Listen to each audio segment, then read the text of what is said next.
So my camera is having some issues, so we're gonna do some audio only videos for these videos, just because I need to get them shot and ready to go. So I reviewed all of Avatar: The Last Airbender. I did the Netflix series. I did not do the M. Night Shyamalan movie, nor do I ever really plan to. But I knew I had to talk about Legend of Korra, especially since we have more Avatar: The Last Airbender content on the way. And this show was not a show I liked. I think this was a show that I immediately watched both shows back to back, which is kind of interesting when you do that because you do really see how drastically different these shows are. But when you come off the greatness of Avatar: The Last Airbender, you think its follow up should be just as good, and it just isn't. And I think in a lot of ways, this show is not trying to be as good as Avatar: The Last Airbender. And this first episode shows that in the worst ways and the best ways. First of all, the way they start this episode is just fucking terrible. So basically, the start of this episode, you get to see Korra, or you see the White Lotus members visiting Korra's parents as she's a child. What makes you think the Avatar? She could already bend 3 elements. She's obviously not mastered them. She's still a very young child. But she literally shouts, "I'm the Avatar and you gotta deal with it." What the fuck? I know Korra is a very brash and very hard-headed individual, and that's kind of them trying to show her personality. But first of all, she's just already ready to go, telling you that I'm the Avatar and you got to deal with it. Like, what the fuck is?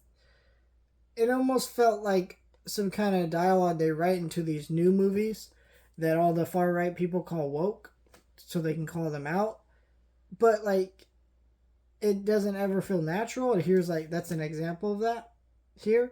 So I don't. But this was written years ago, before any of that woke talk or whatever the far right loves to do. All I'm trying to say is that's a very weird thing that they start the episode with, and it puts a bad taste in your mouth.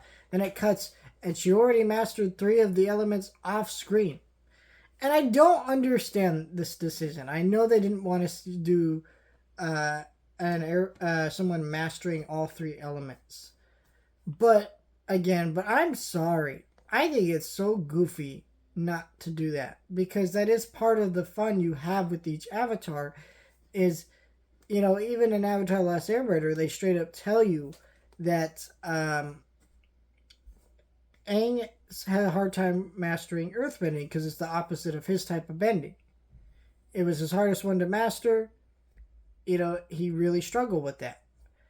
Meanwhile, other avatars are different from him. So firebending, Roku had a hard time learning waterbending, from what I remember. Whatever. So each avatar has to master all 4 elements, and their journeys are very different. So the only one that at the start of this series she hasn't mastered is waterbending. Or not waterbending, I mean airbending.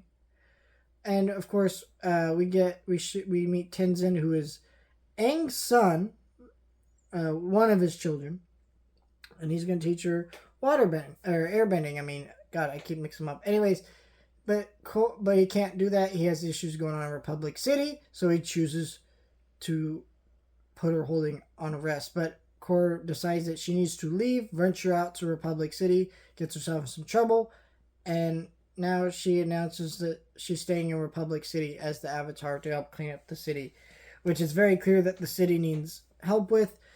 I think Republic City is a cool setting. It's very steampunk. It's also tried to be kind of like a modern New York setting. I don't think it's a setting for an Avatar show I would have chose. I mean, so much of Avatar is its fantasy setting that's very unique while embracing real life cultures. Steampunk New York? We've done that before. It seems a little okay. And the other thing I really don't like in this episode is there's a bit where one of Tenzin's kids asks Katara what happened to Zuko's mom. And Katara says, "Oh, that's a fascinating tale and a wonderful journey." And then her kid, Tenzin's kid, goes, Like it interrupts her in the middle of it. Why the fuck would you do that as a fan? You know fans have been pestering about you this question for literal fucking years, and you openly mock them in this way. I think there are so many decisions in this episode where they do that, and it just pisses me off. I will never understand the creators of the show. I respect the creators of these shows very much. I think they are very talented, wonderful people. Right? They are making something far greater than anything I can tell you. And I will tell you, despite all my criticism here, I did enjoy rewatching this first episode. I think it's a really well paced episode. Voice acting is great, especially from J.K. Simmons. I think Korra, has potential to grow into a great avatar within this episode. And despite Republic City being a little generic, it does leave you on an interesting note of like, okay, where's this gonna go? And the villain Amon is already creepy and scary and mysterious by the end of this episode. And I like a lot of this stuff here. I'm not trying to hate on this show too much, but there's just a lot of things that make me scratch my head and go, what are we really doing here? I'm not understanding a lot of the choices we made. I am not a big fan of this episode. I think it's a terrible introduction to the show, in the sense of getting me to fully get on board with it. It is a good introduction in the sense that it does engage me and want to watch more, but it also leaves me head scratched and very puzzled at a lot of decisions they're already making that seem really misguided.